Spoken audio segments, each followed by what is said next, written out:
চিনতে শিখুন, মানুষ কিন্তু দুই প্রকারের, প্রিয়জন আর প্রয়োজন।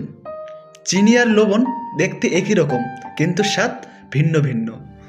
দেখবেন যে আপনার প্রিয়জন সে আপনাকে কাছে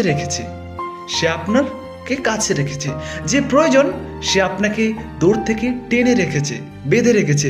প্রয়োজনের দড়িটুকু ছিঁড়েও যেতে পারে। তাই বোঝার চেষ্টা করুন, মানুষ মানুষের বিপদে দাঁড়ায়, কিন্তু কেউ আছে যারা তোমাকে প্রয়োজন হিসেবে ব্যবহার করে, তারা শুধু তাদের বিপদে তোমাকে দাঁড়াতে বলবে, তোমার বিপদে নয়।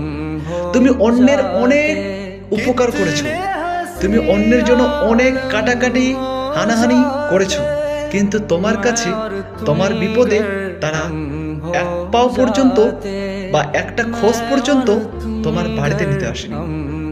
তাই বোঝার চেষ্টা করুন, প্রয়োজন আর প্রিয়জন দুটো এক নয়, এটা এক করা যায় না।